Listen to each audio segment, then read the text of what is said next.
Assalamualaikum warahmatullahi wabarakatuh. Bertemu lagi kita pada sesi pelajaran pada kali ini. Pada kali ini kita akan belajar mengenai subjek Bahasa Melayu tahun 4. Bahasa Melayu tahun 4 kita akan teruskan dengan tema 1, iaitu tema kemasyarakatan. Unit 2. Unit 2 adalah prihatinnya kita. Baik. Di buku teks, anak-anak boleh buka muka surat 7, iaitu unit 2 prihatinnya kita. Anak-anak akan dapat melihat gambar suasana majlis penyampaian bantuan persekolahan. Okey, baik. Bagi anak-anak, apakah maksud prihatin?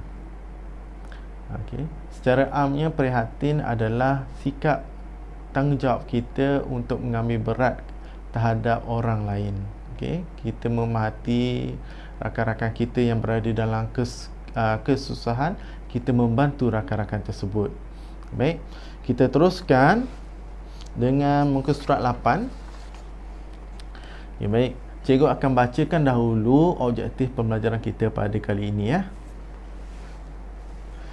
Okay, baik, objektif pembelajaran kita pada hari ini adalah untuk melengkapkan peta pokok berdasarkan petikan.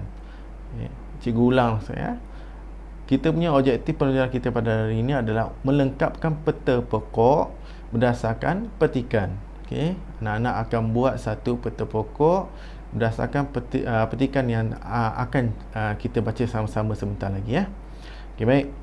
Kriteria kejayaan yang pertama adalah anak-anak akan membaca petikan. Ada 4 petikan yang anak-anak akan baca, iaitu rumah terbuka, usung rumah, gunting rambut percuma dan gerobok rezeki. Jadi ada 4 petikan yang akan anak-anak baca bersama cikgu sebentar lagi, iaitu rumah terbuka, usung rumah, gunting rambut percuma dan gerobok rezeki. Okay, baik, kita baca dahulu petikan itu ya.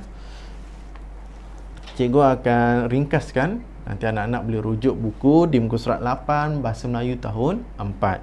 Okay, baik, bagi petikan rumah terbuka.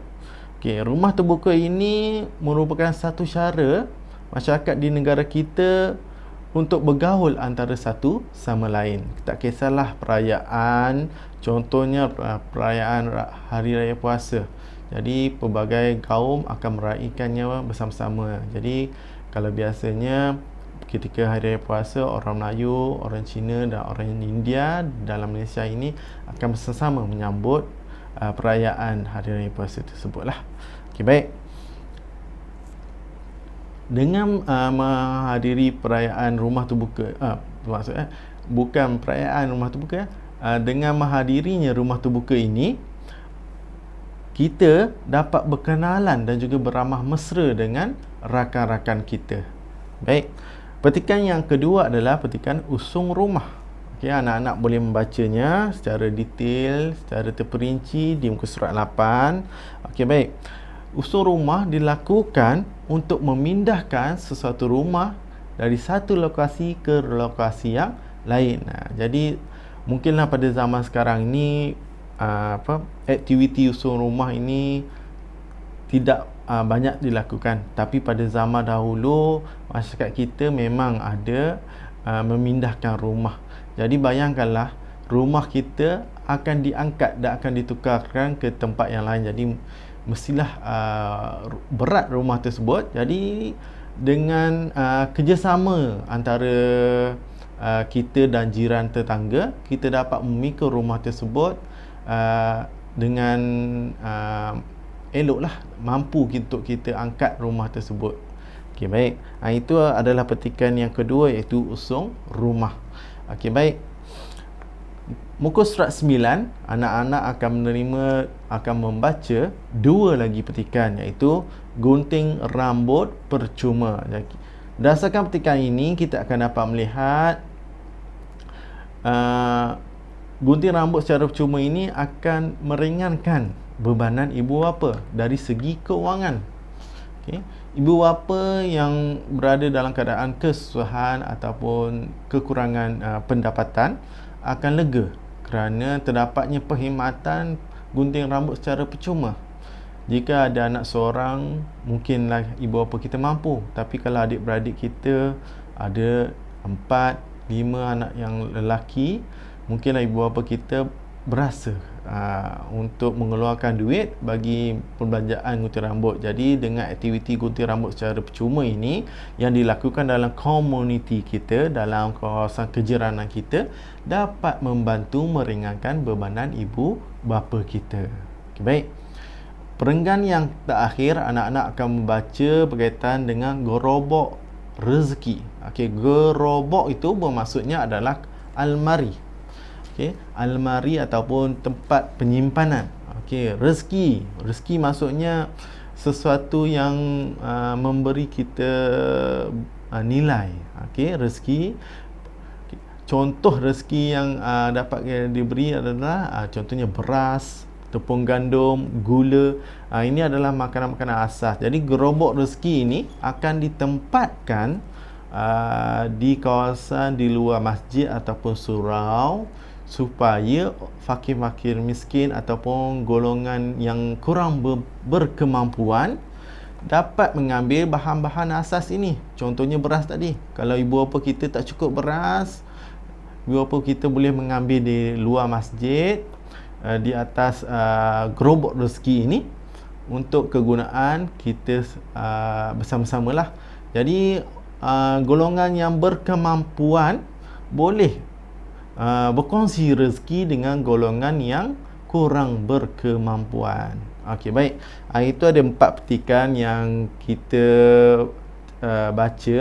Jadi kali ini cikgu baca secara ringkas. Anak-anak boleh rujuk surat 8 dan 9 itu untuk membaca dengan lebih terperinci. Okey, petikan yang pertama bertajuk rumah terbuka. Yang kedua, usung rumah. Yang ketiga, gunting rambut percuma. Dan yang keempat adalah gerobok rezeki. Okey, baik. Kita berbalik semula kepada kriteria kejayaan kita yang pertama. Kita baca sekali ya. Membaca petikan rumah terbuka, usung rumah, gunting rambut percuma dan gerobok rezeki. Jadi alhamdulillah kriteria kejayaan pertama kita telah pun tercapai. Okey, baik. Kita teruskan dengan kriteria kejayaan yang kedua, iaitu mengenal pasti isi tersurat pada petikan. Okey. Apabila anak-anak membaca di buku teks nanti surat 8 dan 9, anak-anak senaraikan isi-isi penting yang terdapat pada petikan itu dan anak-anak gariskanlah. Okey. Dan apabila anak-anak dapat gariskan isi-isi yang penting berdasarkan petikan, maksudnya anak-anak telah mencapai kriteria kejayaan yang kedua, iaitu mengenal pasti isi tersurat pada petikan. Okey, baik. Dan kita akan berbalik pada objektif pembelajaran kita. Pada akhir sekali, anak-anak akan melengkapkan satu peta pokok berdasarkan petikan. Okey, baik. Pada muka surat 9 terdapat aktivitinya, iaitu pembinaan peta pokok. Jadi cikgu bantu anak-anak sedikit ya. Peta pokok itu bertajuk faedah amalan masyarakat prihatin. Okey, baik. Faedah amalan masyarakat prihatin. Okey. Apakah faedah kita mengamalkan masyarakat prihatin? Yang pertama, rumah terbuka. Okey, bagi anak-anak, apakah tanggapan anak-anak setelah cikgu terangkan sebentar tadi bagi rumah terbuka, faedahnya? Okey. Faedah amalan rumah terbuka ini adalah kita dapat berkenalan dan juga beramah mesra antara rakan-rakan kita, jiran tetangga dan bangsa yang berbeza. Jadi kita dapat berkenalan, beramah mesra ketika mengadakan rumah terbuka. Jadi itulah faedah kita mengadakan rumah terbuka. Okey, baik. Usung rumah. Amalan usung rumah ini memberi faedah, iaitu menunjukkan masyarakat yang prihatin. Kalau jiran kita seorang je angkat rumah, agak mustahil untuk jiran kita mengangkatnya. Tapi jika kita mengangkatnya secara beramai-ramai, insya-Allah rumah yang berat itu pun kita mampu untuk mengangkatnya. Jadi faedah yang kita dapat lihat pada usung rumah adalah menunjukkan masyarakat yang prihatin. Okey, baik. Bagi petikan yang ketiga, gunting rambut percuma. Apakah faedah gunting rambut percuma? Seperti yang telah cikgu terangkan sebentar tadi, gunting rambut percuma dapat meringankan bebanan ibu bapa. Okey, dapat meringankan bebanan ibu bapa. Dan akhir sekali, gerobok rezeki. Gerobok rezeki, apakah faedahnya? Jadi faedahnya akan memudahkan golongan miskin untuk mengambil bahan-bahan asas. Okey, golongan miskin ini mungkinlah malu untuk bertanya, mungkin malu untuk meminta. Dengan kita meletakkan gerobok rezeki di luar masjid, luar surau ini, golongan miskin itu dapat mengambil sendiri bahan-bahan yang mereka perlu. Dan juga golongan yang berkemampuan, faedahnya, golongan yang berkemampuan juga dapat berkongsi rezeki bersama golongan miskin. Jadi bagi gerobok rezeki ini dapat memudahkan, faedahnya adalah untuk memudahkan golongan miskin untuk mengambil bahan-bahan asas. Okey, baik. Baik anak-anak, itulah sedikit unit 2, iaitu prihatinnya kita bagi bahasa Melayu tahun 4 unit 2. Prihatinnya, kita diharap anak-anak dapat belajar sesuatu pada sesi pembelajaran ini dan anak-anak berada dalam keadaan yang sihat sempena dengan cuti persekolahan. Okey, PDPR ini ya. Okey ya. Terima kasih anak-anak. Assalamualaikum warahmatullahi wabarakatuh.